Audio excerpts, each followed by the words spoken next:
እኔ መወክለው ጥቂት ቡድን ወይ ጽንፈኛ ወይ ምናምን የለም መወክለው የአማራ ህዝብን የአማራ ህዝብ የተቃውሞ እንቅስቃሴ የተጠራቀመ ግፍና በደል የወለደው ቁጣ ነው። የአማራ ህዝብ ከምር ተቆጥቷል። የተቆጣን ህዝብ ደግሞ በኃይል በወታደራዊ መንገድ ማሸነፍ አይቻልም። ምንም ልንሸፋፍነው አይገባም ይልመታል።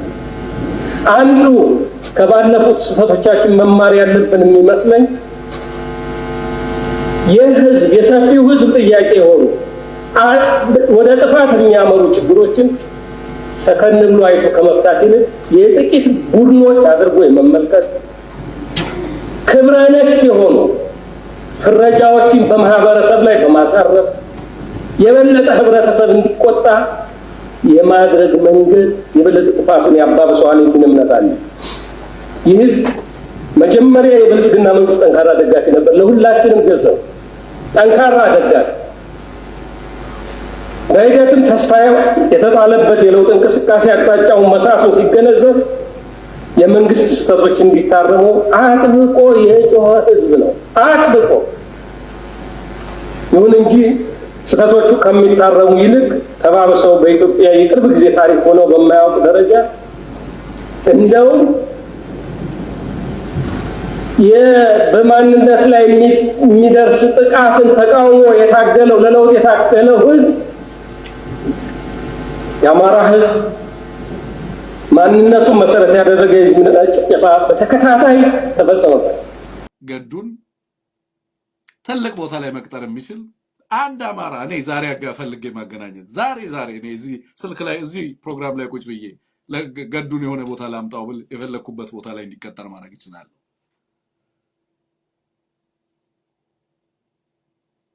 አንድ አማራ ካምፓኒ ውስጥ ይደረግ ቢባል ወዲያው ሊደረግ የሚችል ነገር ማለት ግን በዛ መንገድ የሚያስብ ማህበረሰብ ስላልሆነ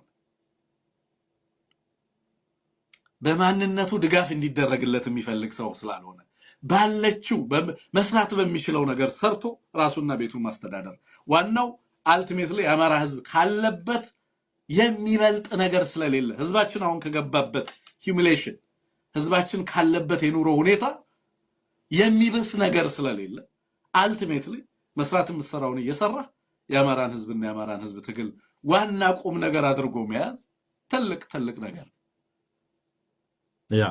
ራስን ማሸነፍ በስራ በጥረት ራስን ማሸነፍ ፍላጎትን ማሸነፍ እና ደግሞ ዝቅ ብሎ መስራትም ዝቅ ብሎ መታገልም አንሙት። በነገራችን ላይ መስራት እኮ መታገልም ነው። ይሄ ባህሪ በሁሉም ቦታ ላይ ሊገለጽ የሚገባው ነው። በነገራችን በመስራት ብቻ አይደለም በትግል ቦታ ላይ እና ይሄ የሚያኮራ ነገር ነው። ስራን ለሚያከብር ማህበረሰብ የሚያኮራ ነገር ነው። በዚህ ሀገር እጅግ የሚያስከብር ነገር ነው። ገዱን እናሸማቅቃለን ያሉ ሰዎች እዚህ ሀገር ለሌላ ፖለቲከኛ አድርገውት ቢሆን ያ ፖለቲከኛ ያለምንም ማስታወቂያ አንሙት ያለምንም አድቨርታይዝ እንትና ሌላ ነገር ሳይሰራ ተመራጭ ነው በህዝብ ዝቅ ብሎ የሚሰራን ሪዋርድ የሚያደርግ ሲስተም ነው እዚህ ሀገር ያለው።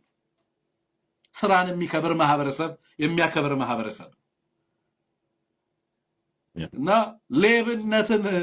ሌብነትን ክብር ሙያ አድርጎ ከሀገር መስረቅን ከወገን መስረቅን ክብር ሙያ አድርጎ የሚሰራን ሰው ለማሸማቀቅ ያውም የአፍሪካ ፖለቲከኞች ሌቦች በሆኑበት ዘራፊዎች በሆኑበት ህዝባቸውን የሚዘርፉ ቀማኛዎች በሆኑበት አንድ በአራያነት ሊጠቀስ የሚችል ዝቅ ብሎ መስራትን ያሳየን ሰው ፖለቲካ ቢያውቁ ኖሮ እነዚህ ሰዎች ያንን ፎቶ ፖስት አያደርጉም ነበር። ምክንያቱም ፖለቲካሊ እነሱን ነበር ሱሳይድ ውስጥ የሚከታቸው። ግን ፖለቲካ አያውቁም፣ ናይቭ ናቸው። አንፎርቹኔትሊ ለገዱ ፖዚቲቭ ፕሮሞሽን ሰሩለት። ሰው ከራሱ ጋር ራሱ ሪሌት አደረገው እና በእውነቱ የሚያስከብር ስራ ነው አቶ ገዱ እየሰራ ያለው። መልካም ጥረህ ግረህ እና ለፍተህ መኖርህ የሚያኮራ እንጂ የሚያሳፍር ነገር አለመሆኑን በዚህ አጋጣሚ ማንሳት ይገባል ብዬ ነው። አንሙት አክቹሊ እኛም ዲፌንድ እንድናደርገው የሚጠብቅ ሰው አይደለም አቶ ገዱ። እና ያለህበት የስብዕና ደረጃ ነው ማተር የሚያደርገው። እና ይሄ ፖስት ቪዲዮውን ምናምን የለቀቁት የለቃቂዎቹንና ፎቶውን የሚያጋሩ ሰዎችን ስብዕና እንጂ እሱን አይናገርም። የብልጽግና ሹማምንትና አምባሳደሮች በካናዳ ካልጋሪ በጠሩት ስብሰባ ላይ የአማራ ተወላጆች ተቃውሞ አሰሙ። ወዳሞች የኛ እናቶች ጫካን ያሉታው በዚህ ሰዓት እናቴ እቤቷ የለችም። ታውቃላችሁ አሁን አብይ አህመድ በአማራ ክልል ላይ ያሰማራው ታውቃላችሁ። እናቴ ዝም በላተ ቆሻሻ። በካልጋሪ በተጠራው የብልጽግና ስብሰባና ልዩ ዝግጅት ላይ የገቡ የአማራ ተወላጆች የስብሰባዊ ክብር እንግዳና አዘጋጆች ላይ ፊት ለፊት ጠንከር ያለ ተቃውሞ አቅርበዋል። ከሳ አንተ ባገዳይ ነህ። በዛሬው ዕለት የአማራ እናቶች የአማራ ልጆች ዛሬ ከምትለቃሉ ስትልጋቸው ወንድሞቻችን እህቶቻችን፣ እናንተ ግን እንበስ ልታረጉ መጣችሁ። በዚህ የምናውቃችሁ እዚህ በእኛ ደር እንበስ ልታረጉ በአማራ ደር አይሆዳም በአማራ ደር የአማራ ህዝብን እየገደሉና እያሰቃዩ በነፃነት መንቀሳቀስ አይቻልም ያሉት ተቃዋሚዎቹ አብይ አህመድና ተላላኪዎቹ ለፍርድ የሚቀርቡበት ጊዜ ሩቅ እንዳልሆነም አስታውቀዋቸዋል።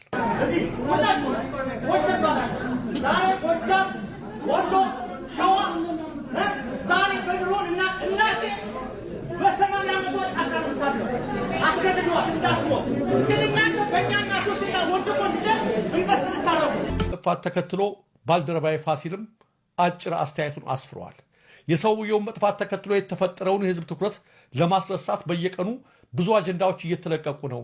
በውጭ ሀገራት ቢሆኑ ጋዜጠኞች አነፍንፈው ይደርሱበት ነበር። መንግስትም ተገደው መግለጫ ይሰጥ ነበር።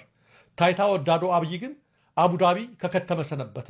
አሁን የመንግስቱ ሚዲያ ሁሉ አብይ ኢትዮጵያ ውስጥ ያለ እንዲመስል የቀድሞ ንግግሮችን በየደቂቃው እየለጠፉ ነው። የአብይ ህመም ከባድም ይሁን ቀላል፣ የጭንቅላትም ይሁን የልብ መንግስት ለህዝብ መረጃ መስጠት አለበት። በየቀኑ ተልካሻ አጀንዳዎችን እየለቀቁ የህዝብን ትኩረት ለማስረሳት መሞከር ብዙ ርቀት አያስኬድም ብሏል። ባልደረባዎች በአቶ ገዱ አንዳርጋቸው ላይ ለመሳለቅ ያደረጉትን አሳፋሪ ሙከራ ተከትሎ በሁኔታው ያዘኑ ኢትዮጵያውያን ለአቶ ገዱ የገንዘብ ድጋፍ ለማሰባሰብ ቢያስቡም አቶ ገዱ ግን እኔ ድጋፍ አያስፈልገኝም፣ የህልውና ትግሉን ደግፉ የሚል ምላሽ ሰጥተዋል። አቶ ገዱ በአሜሪካ ፓርኪንግ ሲሰሩ የሚያሳይ ቪዲዮ የቀረጹ የብልጽግና ተላላኪዎች ስራን እንደ ውርደት በመቁጠር ቪዲዮውን ተመልከቱ አቶ ገዱ ተዋረዱ በሚል ርዕስ ቢያሰራጩትም ከብዙሃኑ ኢትዮጵያውያን የሚያዋርደው እንደ አቶ ገዱ ፓርኪንግ መስራት ሳይሆን እንደ ብልጽግና ሹሞች መስረቅ ነው የሚል ምላሽ ተሰጥቷቸዋል። ከተራ የብልጽግና ካድሬዎችና ከጉምሩክ ሰራተኞች አንስቶ እስከ ሹሞች ድረስ በውጭ ሀገራት ቪላ በሚገነቡበትና ሚሊዮን ዶላሮችን በሚዘርፉበት ሁኔታ በሀገሪቱ ከፍተኛው የስልጣን እርከን ላይ የነበሩት ገዱ አንዳርጋቸው ዝቅ ብለው መስራታቸው በስልጣን ዘመናቸው ሀገራቸውንና ህዝባቸውን ያልዘረፉ ንጹህ ሰው መሆናቸውን የሚያመላክት ነው ተብሏል። ይህም ቪዲዮ የለቀቁ ሰዎች ስራ ሰርቶ ከሚኖር አንድ ከፍተኛ ባለስልጣን ከነበረ ሰው ይልቅ ለወጣቱ ትውልድ እኔ የማስተላልፈው ምንድነው? አዲስ አበባ ነች፣ የአፍሪካ መዲና ነች፣ የብሔር ብሔረሰብ መኖሪያ ነች፣ የፌዴራል መንግስት ያለባት ነች። ስለዚህ ትክክለኛ ሁኔታው የኢትዮጵያ ህዝብ ትልቁ የአዲስ አበባ ከተማ ነው።